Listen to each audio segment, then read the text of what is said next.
안녕하세요. 오늘도 사연살롱을 찾아주셔서 감사합니다. 얼마 전 천륜을 거스르는 무자비한 사람을 실제로 목격했던 사람입니다. 저는 본인과 맞지 않거나 설령 싫어하는 사람이라도 사람이 사람을 미워하는 데엔 어느 정도 선이 있어야 한다고 생각하는데요. 가령 싫어하는 친구였더라도 목숨이 위태로울 정도로 큰 병에 걸리면 안쓰러운 마음을 느끼는 게 맞지, 그 기회에 그 친구가 죽길 바라는 건 옳지 않잖아요. 사실 이건 당연한 상식이라고 생각하는데, 이런 당연한 상식 없이 인성 자체가 무자비한 사람이 존재하더라고요. 뉴스나 TV, 드라마가 아닌 실제 제 주변에서 말이에요. 저에게 있었던 정말 놀라웠던 이야기를 많은 분들께 들려드리기 위해서 이렇게 제 이야기를 보냅니다. 부디 다들 자나깨나 사람 조심하시길 바라요. 이야기의 시작은 제가 8년간의 긴 연애를 끝내고 예비 남편과 결혼을 약속했을 때랍니다. 예비 남편과 저는 같은 무역회사의 입사 동기로 처음 만나 함께 일하다가 연애를 시작하게 되었죠. 예비 남편은 저보다 3살 연상이었는데 정말 성실하고 책임감 있는 사람이었어요. 같이 입사한 동기들 중에서도 단연 눈에 띄는 사람이었고, 결과적으로 저희 중 가장 빨리 승진을 한 사람이기도 했답니다. 저는 그런 예비 남편과의 연애 기간이 길어질수록 자연스레 예비 남편과의 결혼에 대해 생각하게 되었죠. 그런데 연애 4년차, 5년차가 되고 제 나이가 30이 넘어가도록 예비 남편은 결혼의 기억자도 꺼내질 않는 거예요. 그렇다고 저한테 마음이 떴냐 하면 그것도 아니었습니다. 늘 변함없이 다정하고 잘해주었죠. 결국 저는 참고 참다가 예비 남편에게 먼저 결혼 이야기를 꺼내게 되었는데요. 우리가 벌써 사귄 지 7년이 다 되어가. 나도 30이 넘었고 오빠도 30 중반이잖아. 그런데 왜 아직도 결혼 얘기를 안 해? 나랑은 결혼하기 싫어? 은진아, 그런 게 아니야. 나는 결혼에 대한 생각이 없어서 그래. 미안해. 앞으로도 너랑 이렇게 즐겁게 사는 건 얼마든지 좋아. 하지만 결혼은 하고 싶지 않아. 왜? 그럼 나더러 평생 노처녀로 늙어 죽으라는 거야? 나는 이제 안정적인 삶을 살고 싶어. 남들처럼 결혼도 하고 아이도 낳는 그런 삶 말이야. 오빠는 그런 삶이 싫어? 그런 게 아니라, 솔직히 말하자면 우리 가정사 때문이야. 너도 알잖아. 우리 집이 그다지 화목하지 않은 집안이라는 거. 결혼하면 네가 우리 가족의 일부가 된다는 건데, 그럼 너도 같이 불행해지는 거잖아. 우리 그러지 말자. 원래 결혼이란 건 행복한 것도 같이 하고 불행한 것도 같이 하는 거야. 그리고 혹시 알아? 내가 오빠 가족이 되면서 문제가 다 해결될지? 그런 게 아니라면 서로의 집안에는 관여 안 하고 우리 둘만 행복하게 지내도 되잖아. 그게 현실적으로 어디 쉬운 일이야? 그럼 나랑 헤어질 거야? 물론 오래 사귀었던 만큼 예비 남편의 걱정이 무엇인지 저도 인지는 하고 있었어요. 예비 남편은 대학생 때 아버지가 돌아가시고 어머니와 남동생과 함께 살고 있었는데, 어머니가 지나치게 장남인 예비 남편만을 편애한다는 것이었어요. 지나고 보니 그 당시에 저는 예비 남편이 너무 착해서 그런 고민을 하는 거라고만 생각을 하고 있었죠. 세 자매 중 둘째로 자란 제 입장에선 부모님이 절 편애하는 게 어느 정도로 심각한 일인지 깊게 생각할 수가 없었기 때문이었어요. 하지만 30이 넘은 나이였던 저는 예비 남편에게 이별이라는 최광수를 들 정도로 결혼에 대한 생각이 굴뚝 같았고, 결국 1년간의 고민 끝에 예비 남편은 저와 결혼을 하기로 약속했답니다.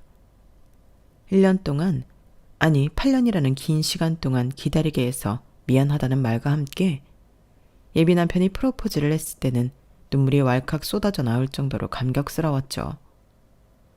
제가 얼마나 결혼을 하고 싶었는지 알고 있던 주변 사람들은 하나같이 저희의 결혼을 축하해 주었답니다. 오래 사귄 연인들이 오히려 결혼을 못한다던데, 너희 커플은 다행히 결혼에 꼴이 있네? 축하해. 은진 씨가 그렇게 결혼하고 싶어 하더니 결국 목표를 달성했구만. 멋있다. 요즘 젊은 사람들은 여자도 저렇게 진취적이라니까?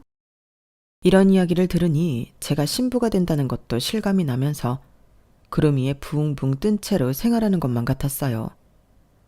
예비 남편이 저희 집에 인사를 드리러 왔을 때도 저희 부모님과 언니 동생이 정말 마음에 들어 했죠. 그 전부터 익히 예비 남편에 대해 많은 얘기를 들어와서 이미 좋은 사람이라고 생각하고 있었는데 직접 만나보니 훨씬 더 사람이 바르고 선하다면서요. 이후 저는 예비시댁에 인사를 드리러 갔어요. 저는 예비시댁 집 근처에 고급 레스토랑을 예약하려 했지만 예비 남편은 예비 시어머니가 직접 상을 차릴 테니 집으로 오라고 했다고 말했죠. 예비 시어머니가 절 벌써부터 굉장히 반기고 있다면서요. 그 얘기를 듣고 설렘 반 긴장 반인 마음으로 인사를 드리러 갔는데 예비 남편이 말했던 것처럼 예비 시어머니는 벌써부터 눈에서 애정이 뚝뚝 떨어지시는 거예요. 우리 민석이가 이렇게 예쁜 며느리를 데려올 줄은 알았지만 세상에 의사 집안의 며느리라니. 저는 일반 직장인인걸요. 그래도 예쁘게 봐주셔서 감사합니다, 어머님. 어머, 어머님 소리도 너무 듣기 좋구나. 그런데 네가 무슨 일반 직장인이니? 우리 민석이가 다니는 회사에 그것도 입사 동기라면서. 여자애가 대기업 다닐 정도면 부모님 닮아서 머리 좋은 건 타고났나 보구나. 그래, 아이 계획은 얘기해봤니? 엄마, 아직 결혼도 안 했는데 무슨 아이 계획이에요? 일단 식사 마저 하고 천천히 얘기하세요. 결혼부터 해야죠. 참 내 정신 좀 봐. 아이 계획은 차차 얘기해보려고요. 그나저나 음식이 하나같이 너무 맛있어요, 어머님. 많이 먹으렴. 어쩜 먹는 모습도 참 복스럽고 예쁘구나. 예비 시어머니가 너무 좋은 말씀만 해주시니 저는 그때까지도 여전히 구름 위에 있는 것만 같았어요. 하지만 내심 신경 쓰이고 있었던 부분이 있었는데 그 자리에 예비 동생은 없었다는 거였죠. 저는 일부러 예비 남편이 분위기 좋으라고 안 불렀나 싶었어요. 식사를 거의 마칠 때쯤 예비 시동생이 현관문을 열고 들어오기 전까지는 말이에요. 늦어서 죄송합니다. 안녕하세요, 형수님. 민석이 형 동생 진우라고 합니다. 어머, 안녕하세요. 네가 여길 왜 기어들어와? 네 형 결혼하려는 사람 처음 들이는 귀한 날에. 그때까지만 해도 세상 좋은 표정을 짓고 있던 예비 시어머니가 단숨에 얼굴이 뾰족해지며 귀청이 떨어질 듯한 목소리로 버럭 화를 내는 거였어요. 덕분에 저는 들고 있던 숟가락을 떨어뜨릴 정도로 깜짝 놀랐죠. 저는 그제서야 저 높은 구름 위에 둥둥 떠 있다가 갑자기 땅 밑으로 추락한 기분이 들며 형씨를 직시하게 되었답니다. 예비 남편 얼굴에 항상 그늘을 지게 만들었던 현실이 바로 이런 거였구나. 제대로 깨달은 순간이었어요. 예비 시동생이 주춤거리며 현관문을 못 벗어나고 있자 예비 남편이 차분한 목소리로 얘기했습니다. 내가 불렀어요. 엄마가 말 안 한 것 같아서. 오늘은 은진이한테 내 가족들 인사시키는 날이니까 다 같이 얼굴 보고 인사하는 게 좋을 것 같았어요. 요즘 3분기 계획안 발표 준비하느라 바빠서 진우 볼 시간을 따로 빼기가 어려웠거든요. 너는 그럼 엄마한테 미리 얘기를 하든가 하지. 오전에 문자로 말씀드렸는데 답이 없으셔서 괜찮으신 줄 알았죠. 뭐 너희가 워낙 바쁘니 하루에 같이 보는 것도 좋긴 하겠구나. 넌 계속 뭐하고 서 있어. 들어왔으면 빨리 앉든가. 네 형수 주려고 챙겨온 거 빨리 주든가 해라. 예비 시어머니는 잠시 핸드폰을 뒤적이다가 이내 멋쩍게 내려놓은 뒤 다시 예비 시동생한테 호통을 쳤어요. 예비 시동생은 작게나마 성의를 표시하고 싶었다면서 명품 핸드크림을 건네줬죠. 예비 시어머니의 날카로운 눈초리에도 저에게 미소를 지으며 부담 가지지 말라고 작은 거 챙겨왔다는 예비 시동생은 누가 보아도 참 선한 사람 같았어요. 도대체 왜 이렇게 구박을 받고 있는지 이해가 안 갈 정도로요. 어쨌든 예비 시동생이 온 이후로 저희 네 사람은 세상에서 가장 불편하고 어색한 다과 시간을 가졌고 저는 이때부터 먹은 모든 음식이 고스란히 얹히게 되었답니다. 그전까지의 분위기는 온데간데 없고 살얼음판을 걷는 것만 같았어요. 그렇게 살벌했던 다과 시간이 끝난 뒤 예비 시어머니는 여전히 사람 좋은 웃음으로 다음에 또 보자며 절 배웅해줬어요. 처음과는 달리 예비 시어머니의 웃음이 마냥 좋은 사람처럼 보이진 않더군요. 예비 남편이 절 집까지 바래다 준다며 나왔죠. 예비 남편의 차로 귀가하던 중 저희는 먼저 약국에 들러 소화제를 사야 했습니다. 예비 남편은 소화제를 챙겨주며 저에게 미안한 목소리로 사과를 했어요. 오늘 많이 놀랐지? 미안해.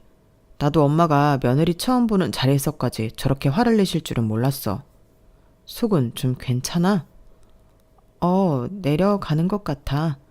솔직히 좀 많이 놀라긴 했어, 진우 씨. 아니, 도련님은 집에 같이 살아? 집에 있으면 매일 이런 분위기인 거야? 아니, 원래는 잘 안 그러긴 했어. 셋이 한날 한시에 모이는 건 아버지 제사 때 말고는 없었지. 그동안 진우가 기숙사에 있는 대학 다니다가 또 군대도 다녀오느라고 집에 거의 없었거든. 그러다가 진우가 군대 제대하고 대학까지 다 졸업해서 3개월 전부터 집에 있는 거야. 취직하는 대로 자취할 곳을 알아보겠다고 했어. 지금 평소엔 진우도 엄마도 서로 집에 없는 것처럼 따로 생활해. 주로 진우가 엄마를 피해 다니면서 네가 불편해질 일 없게 할게. 그래도 진우가 애는 착하고 편하지? 도통 아무 말도 안 하시니 잘 모르겠지만 사람은 좋아 보였어. 되게 착하고 순하신 것 같더라. 맞아, 착한 애야. 아무래도 결혼식 준비할 때랑 신혼 초기엔 진우를 자주 못 보게 될 것 같아서 오늘 부른 건데. 다음에 바쁜 일 끝나고 조금 한가해지면 따로 보자. 오늘은 엄마 때문에 얘기할 기회가 없었잖아. 알았어. 이야기가 끝난 뒤 예비 남편은 절 집에 내려주곤 떠났죠. 그날 예비 시어머니의 태도 때문에 많이 놀란 것은 사실이지만 예비 남편이 앞으로 최대한 불편한 자리를 만들지 않겠다며 달래주니 전 앞으로는 이 정도까지 불편할 일은 없을 거라고 믿었어요. 다른 사람은 몰라도 예비 남편은 믿을 수가 있었거든요. 그렇게 시간이 지났어요. 그날의 충격도 하루하루가 지날수록 옅어져갔죠. 한동안 회사 일도 바쁜데다가 결혼식 준비까지 병행하니 정신이 없었고요. 그리고 저는 결혼식 준비로 엄마랑 예비 시어머니를 함께 볼 시간이 몇 번 있었는데 그때마다 예비 시어머니는 저희 모녀에게 너무 친절하고 좋게 대해주셨어요. 이제와 돌이켜 생각해보면 그런 예비 시어머니의 모습에 더 마음이 안일해졌던 것 같네요.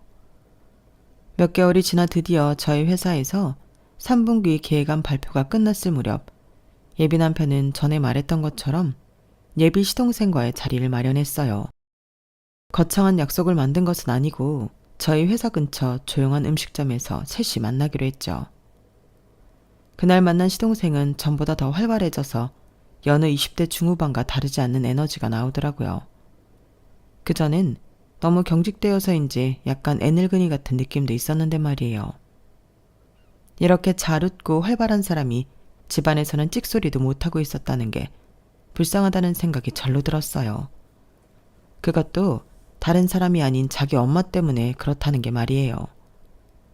첫 만남 때는 편히 얘기하지 못했던 이런저런 이야기를 하며 저희 세 사람은 편안한 시간을 보낼 수 있었는데요. 자리가 무르익을 무렵 저는 애매한 말실수로 예비 남편에게도 쉽사리 물어보지 못했던 내용을 건드리게 되었어요. 도련님은 어머님이랑 있을 때보다 훨씬 편해 보이고 좋네요. 밖에서 이렇게 따로 만나는 게 더 좋겠어요. 아니 물론 집안 행사가 있을 때는 다 같이 봐도 좋지만 다 같이 봐도 좋아요. 저번에 많이 불편하셨죠? 형이 오라고 해도 제가 거절했어야 했는데 괜히 엄마가 있으신데 가가지고 분위기 험악하게 만들어버렸네요. 죄송해요. 아니에요. 제가 말을 이렇게 하는 게 아니었는데 사실 저는 엄마 친아들이 아니거든요. 저는 그러니까 혼외 자식인 거죠. 어차피 저희 가족이 되실 거니까 그냥 편하게 말씀드린 거예요. 아, 그런 사정이 있을 줄은 전혀 몰랐기에 저는 순간 아무런 대꾸도 못하고 말았는데요. 그걸 들은 예비 남편이 저를 괜찮다고 다독이며 이야기를 이어서 해주었어요. 아버지가 내가 5살 땐가 집을 나가더니 장장 10년 동안 집에 들어오질 않으셨거든. 10년 만에 집에 올 때는 진우를 데리고 오셨고 말이야. 그러니 엄마 입장에서는 화가 날 수밖에 없었지. 나도 처음엔 진우를 껄끄럽게 생각했는데 같이 지내면서 보니까 애가 너무 착하더라고. 그리고 잘못은 아버지가 했지 진우가 한 건 없잖아. 그래서 엄마 대신 내가 많이 챙겨줬어. 아버지는? 말도 없이 무작정 데리고 왔으면 아버지도 챙겨줘야 하는 거 아니야? 아버지는 얼마 안 가서 협심증으로 돌아가셨어요. 아버지가 돌아가시고 난 뒤에 엄마는 저를 내쫓으려고 했는데 형이 말려서 겨우 이 집에 살 수 있었던 거고요. 그건 그럴 만한 이유가 있었어. 아버지가 돌아가시기 전에 내가 먼저 황천길을 건널 뻔한 걸 진우가 구해줬거든. 이후 예비 남편이 저에게 들려준 이야기는 정말 놀라웠어요. 예비 남편이 대학 입시를 앞두고 있던 시기에 예비 시어머니는 큰아들에게 등하교를 더 편하게 할 수 있도록 자전거를 선물로 사줬다고 해요. 당시 다니던 고등학교가 집에서 거리도 애매하고 교통편도 좋지 않았기 때문에 예비 남편은 자전거를 매일같이 타고 다니게 되었죠. 그러던 어느 날 학교가 끝나고 집으로 돌아가는 길에 브레이크가 고장나는 바람에 예비 남편이 크게 다치는 일이 생기고 만 것입니다. 행여 지나가는 행인이나 자동차를 치게 될까봐 예비 남편은 그 와중에도 사람이 잘 지나다니지 않는 곳으로 방향을 틀었고 결국 움직이지 못할 정도로 크게 다쳤음에도 몇 시간 동안 도와줄 사람을 찾지 못한 채 방치되었다고 해요. 당연히 집에서 기다리고 있던 예비 시어머니는 난리가 났고 예비 시동생과 함께 거리로 나서게 되었는데요. 날도 어두워지고 도로변으로 기어나가는데 그때 진우가 날 발견한 거지. 제가 눈치도 없이 엄마보다 먼저 형을 발견하게 된 거예요. 형이 무릎이 아예 쓸리고 꺾여 있는데 당시 제가 핸드폰이 있나요? 뭐가 있나요? 일단 형을 들쳐업고 집으로 무작정 온 거죠. 그럼 어머님 입장에서는 도련님이 고마웠을 것 같은데요. 그렇게 아끼시는 큰아들을 구해준 거잖아요. 나도 그렇게 생각했는데 엄마가 집에 들어오자마자 처음 한 말은 고맙다는 말이 아니었어. 네가 뭔데 나보다 내 아들을 더 먼저 찾았냐는 말이었지. 뭐? 그게 무슨... 예비 시어머니는 혼외자인 작은아들이 큰아들을 구해주었다는 사실을 절대로 받아들이지 않으셨고 오히려 더 크게 화를 냈다고 해요.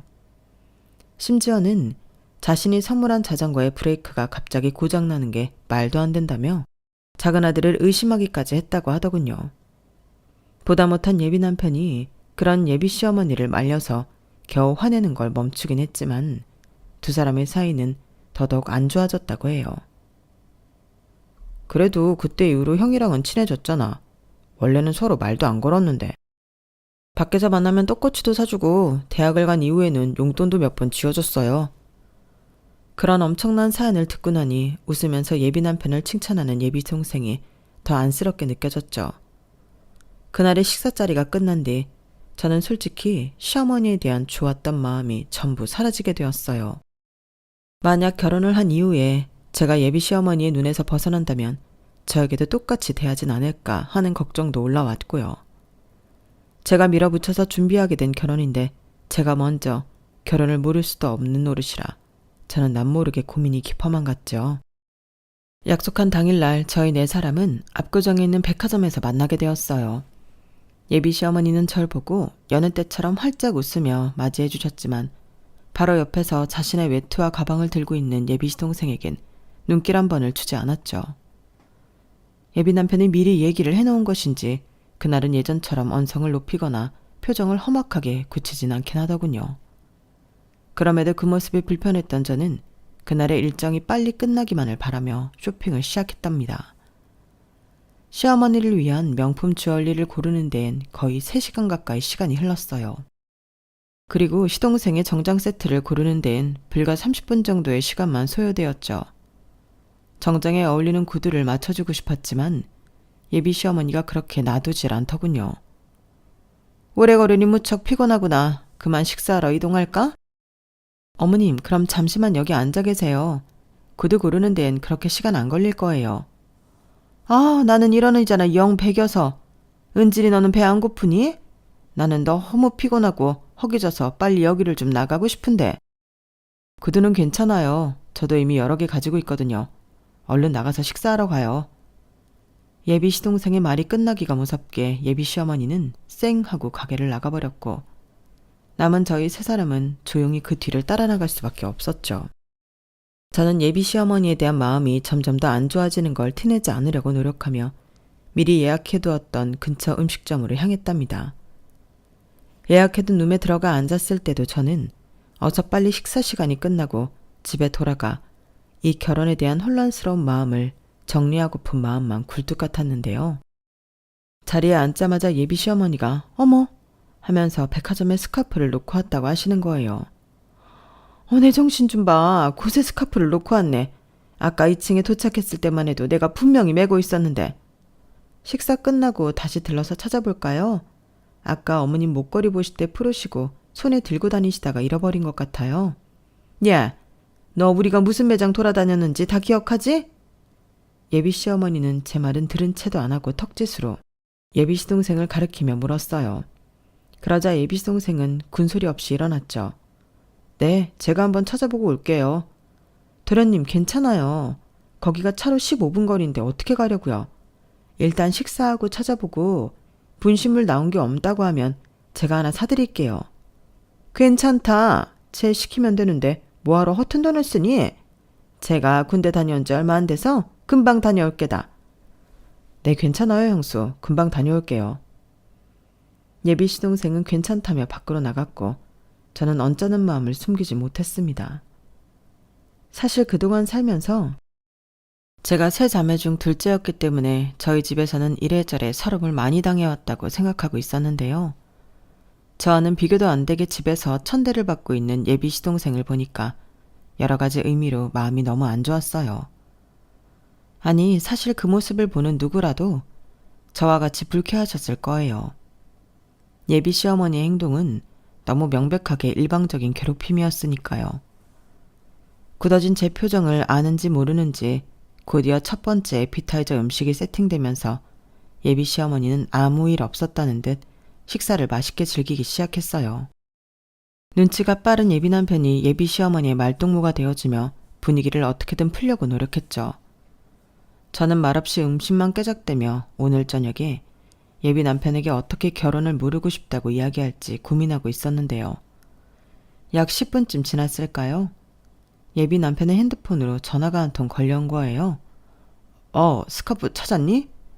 여보세요? 네, 그런데요. 뭐라고요? 전화를 받던 예비 남편은 깜짝 놀라며 자리에서 벌떡 일어났어요.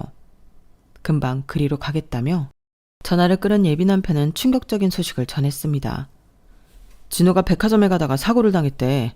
지금 근처에 있던 분이 앰뷸런스를 불렀다는데 얼른 가봐야겠어. 저와 예비 남편은 즉시 자리에서 일어나 허겁지겁 짐을 챙겼어요. 반면 예비 시어머니는 그 와중에도 아휴 하고 한숨을 쉬며 마지못해 자리에서 일어나더군요. 예비 남편은 저에게 차키를 맡기며 자기는 사고 현장으로 갈 테니 일단 예비 시어머니와 함께 병원으로 와달라고 부탁했어요. 예비 남편이 뛰쳐나간 뒤 시어머니는 세상 못마땅한 표정으로 천천히 주차장으로 향하셨죠. 저는 그 모습을 보고 속에서 천불이 나는 것 같았지만 일단은 거기서 말싸움을 하는 것보다 빨리 차를 빼는 게 급선무였기 때문에 화를 참았답니다. 곧 예비 남편에게서 방금 앰뷸런스가 어느 병원으로 갔고 자신은 경찰서에 들렀다 온다고 연락이 왔어요. 그 말에 저는 바로 병원으로 내달렸죠. 병원에 도착해 저는 정신없이 예비 시동생을 찾아갔는데요. 생각보다 상태가 훨씬 심각했는지 병원 측에서도 보호자를 찾고 있었더라고요. 예비 시동생의 이름을 부르며 보호자를 찾는 간호사로 보이는 분에게 다가가니 그분은 다짜고짜 수술 동의서부터 내밀었습니다. 가족분이신가요? 빨리 수술 동의서에 서명부터 해주세요. 아, 가족은 아닌데 잠시만요. 어머님, 여기에요. 빨리 오세요. 그 와중에도 천천히 걸어오고 있는 예비 시어머니한테 제가 다급하게 소리쳤지만 전혀 상황이 심각한 걸 모르는 눈치더군요. 저는 저도 모르게 예비 시어머니의 팔을 잡고 무작정 수술 동의서 앞으로 끌고 왔어요. 어머님, 빨리 서명해주세요. 지금 상태가 심각한 것 같아요. 환자분이 지금 머리를 다치신 상태라 많이 위독하세요. 오토바이에 치이시면서 하필 보도블럭에 부딪혀서. 아, 그럼 수술비가 어마어마하게 나오겠네요. 예? 머리를 다쳐서 하는 수술이니까 보통 수술은 아닐 거잖아요. 그쵸? 아, 정말. 볼펜과 수술 동의서를 들고 있던 간호사는 순간적으로 아무 말도 하지 못했고 저 역시 엄청난 충격을 받아 그 자리에서 굳어버리고 말았어요. 아무리 그래도 사람의 목숨이 왔다 갔다 하는 그 긴박한 와중에 그런 말을 내뱉다뇨. 그 상황에 수술비 생각을 먼저 했다는 것 자체가 상상도 못한 일이었어요. 일단 서명은 안 할래요. 우리 큰아들 오면 얘기하든지 해봐야겠어요. 어머님, 지금 그게 대체 무슨 소리세요? 방금 이분이 설명한 거 못 들으셨어요? 지금 사람 목숨이 위험하다고 하잖아요. 얼른 사인하세요. 너야말로 설명을 제대로 들은 거니? 예, 머리가 다쳤대잖니. 너는 어려서 모르겠지만 머리가 다친 거라면 깨어나도 문제일 수 있어. 그러면 괜히 돈만 버리고 그냥 둬라. 예비 시어머니가 인간이라면 뱉을 수 없는 미친 소리들을 내뱉고 있는 동안 어느새 간호사는 어디론가 사라지고 없어졌어요. 저는 사이코패스를 계속 붙들고 있을 수 없어서 그 간호사를 다시 찾기 위해 두리번거렸죠. 보호자의 동의 따위 안 받아도 수술을 진행시킬 수 있는 방법을 알고 있었거든요.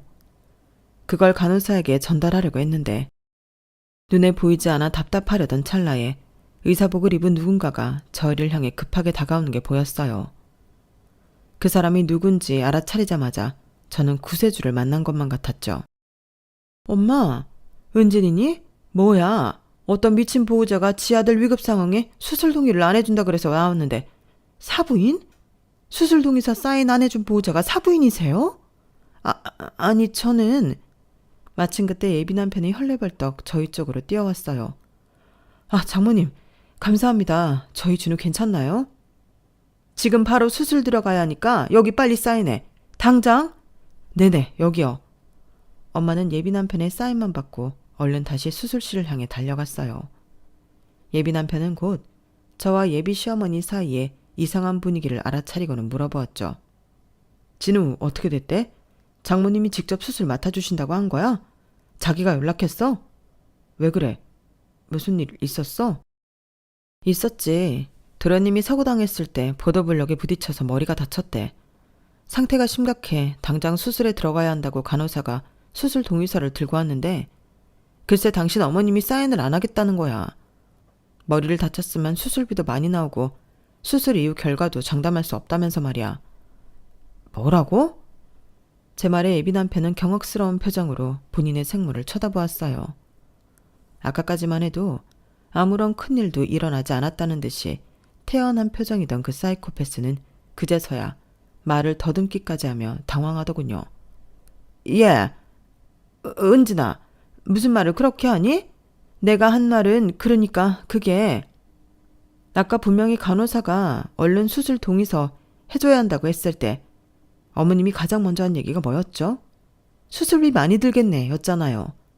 제가 기가 차서 소리를 지르고 당장 사인하라고 닥달했을 때 큰아들 올 때까지는 동의 안 하겠다고 가라고 하셨고요.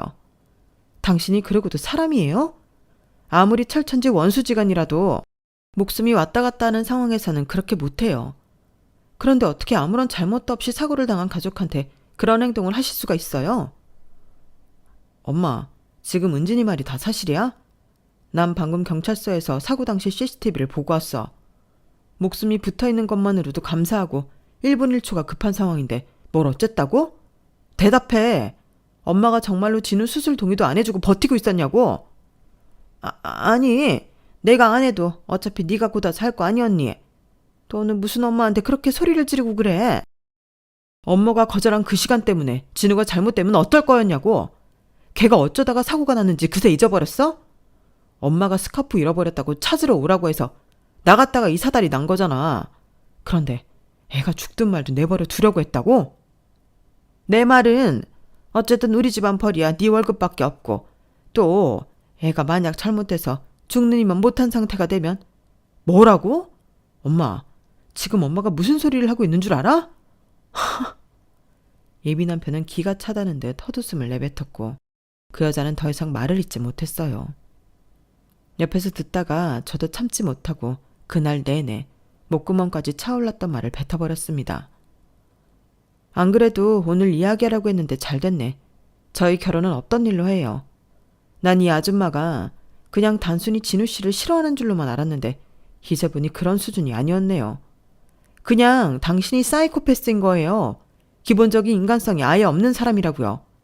이런 사람이랑 무서워서 어떻게 가족이 되겠어요. 전 당신 며느리가 되고 싶지 않아요. 오빠 미안한데 우리 결혼 없던 일로 해. 그게 아니라 은진아, 내 말 좀 들어보거라. 내가 이러는 데엔 다 이유가 있단다. 어떤 이유라도 이런 행동은 용납될 수가 없다니까요? 아직도 이해가 안 되세요? 지금 당신은 멀쩡한 사람을 죽이려고 했다고요. 저 애는 내 아들이 아니야. 쟤는 지 아빠가 어디서 굴러먹다 데리고 온 남남이라고. 내가 왜 남의 자식을 아들인 척 돌봐주고 수술비까지 내줘야 한단 말이냐? 여지껏 먹이고 입혀준 것도 내가 오히려 베풀어준 거라고. 집도 재산도 전부 아버지 유산으로 받은 거니까 진우가 자기 몫을 받은 거죠. 엄마가 베풀어준 게 아니에요. 지금 그게 중요해요? 남이건 원수건 사람을 죽이라고 했잖아요. 저도 따지고 보면 남인데 제가 이 집 며느리로 들어갔다가 저런 사고 당하기라도 하면 그때는 꼼짝없이 죽기만 바라실 건가요? 전 더 이상 할 말 없어요. 이 결혼은 안 하는 걸로 하겠습니다. 저는 그 말을 끝으로 병원을 나와버렸어요. 그 여자는 그런 제 뒤에 대고 끝까지 자기 잘못이 아니라고 사람을 죽이려는 거랑은 다르다며 우겨댔죠. 저는 그 소리를 듣고 치를 떨며 집으로 돌아와 버렸네요. 그리고 다음날 오전 일찍 집에 들어온 엄마와 깊은 대화를 나누었습니다. 다행히 수술은 잘 끝났고 앞으로의 상황은 계속 시간을 두고 지켜봐야 한다고 하더군요. 엄마는 예비 시동생의 수술 경과만 알려준 뒤 조용히 제 말을 기다려주셨어요. 저는 그간의 일을 엄마한테 전부 이야기했습니다. 그 집안의 과거 스토리와 전날 백화점, 식당, 병원에서 있었던 모든 일을 털어놓았어요. 제 말을 전부 귀담아 들은 엄마는 그런 집안이랑 이제라도 결혼을 취소한다니 잘 결정했다며 저를 다독여 주셨답니다. 그리고 저희 가족이 모두 모였을 때 제 결혼이 무산되었다는 소식을 공지했어요. 다른 가족들도 따로 엄마가 얘기를 하셨는지 하나같이 잘했다고 제 결정을 칭찬해 주었죠. 이 일이 있은 지 약 일주일 정도 지났을 무렵 예비 남편에게서 연락이 왔습니다. 그 일주일 동안은 예비 남편이 전에 없던 긴 휴가를 사용해 회사에서도 모습을 볼 수 없었기에 일주일 만에 만난 예비 남편의 몰골을 보고 저는 깜짝 놀랄 수밖에 없었어요. 항상 깔끔하게 정돈된 모습만 봤었는데 면도도 안 하고 다크서클도 심하게 내려온 상태로 나왔거든요. 예비 남편은 다행히 동생은 잘 깨어났고 다 나으면 건강해질 것이라고 소식을 전해주었어요. 다행이네. 앞으로 치료받는 게 또 오래 걸리겠네. 그래도 치료가 끝나고 나서는 팔다리 모두 건강해진다고 하니까 그건 견딜 수 있지 뭐. 진우 병원비는 전부 내가 부담할 거고 파원 위자료도 내가 다 지불할게. 예식장이랑 스드메 알아봤던 거 그것도 내가 부담할 테니까 걱정하지 마. 금액이 만만치 않은데 괜찮겠어? 드레스랑 메이크업은 내 이름으로 예약했었으니까 그냥 내가 알아서 부담할게. 아버지 유산을 쓸 거니까 너무 걱정하지 마. 나 집 내놨어. 엄마랑은 더 이상 한 집에서 사는 게 무리일 것 같아서 그냥 원룸 하나 구해주고 거기서 지내시라고 했어. 집값 받고 나면 우리 결혼 취소했던 거랑 진우 병원비 전부 해결할 만큼은 돼. 그리고 엄마가 살 원룸이랑 나랑 진우가 살 오피스텔도 마련할 수 있고. 나 이제 엄마랑은 연 끊고 살려고. 그렇구나. 오빠는 괜찮아? 생각보다 괜찮아. 진작 이랬어야 했구나 싶어. 진우 퇴원하고 통원치료 받는 것까지 내가 같이 지내면서 봐줄 수도 있고. 내가 오늘 보자고 한 건 사실 우리 얘기도 하고 싶어서야. 혹시 내가 엄마랑 연을 완전히 끊어내면 나랑 계속 만나줄래? 너만 괜찮다면 나는 결혼하고 싶은데. 네가 결혼하기 싫다면 그냥 전에 그랬던 것처럼 연애만 해도 좋아. 나는 잘 모르겠어. 사실 지금은 오빠를 보면 그때의 일들이 계속 생각나거든. 오빠가 연을 확실히 끊었다면 고민해 볼 수는 있을 것 같아. 그래, 천천히 고민해줘. 나는 기다릴 수 있으니까. 예비 남편은 그 말을 끝으로 자리에서 일어났고 저희는 그렇게 헤어졌어요. 그날 이후로는 회사에서도 웬만하면 마주치지 않았죠. 제 느낌으로는 예비 남편이 저를 피하는 것 같아요. 그래도 가끔씩 전화로 연락을 하곤 하는데 그때마다 동생이 잘 회복되고 있다는 말만 할 뿐, 시어머니가 될 뻔했던 그 사람에 대해선 자기도 모른다고 하더군요. 그것 말고는 전처럼 데이트를 하거나 서로 애정 표현 같은 건 일절 안 하고 있네요. 제가 이렇게 제 사연을 보내게 된 것은 많은 사람들에게 의견을 물어보고 싶어서였어요. 저로서는 상상도 못할 엄청난 일을 겪고 나니까 한동안은 그저 잘 먹고 아무 생각 없이 잘 잠드는 것에만 집중을 해야 했을 만큼 저도 충격의 여파에 시달렸거든요.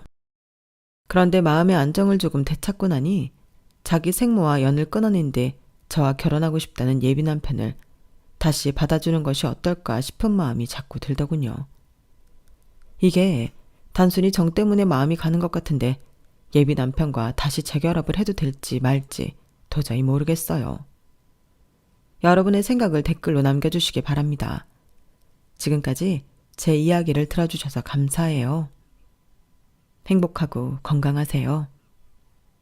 여러분, 사연 댓글에 응원과 현명한 조언 부탁드려요. 좋아요와 구독은 저에게 큰 힘이 됩니다. 오늘도 좋은 일 가득하세요.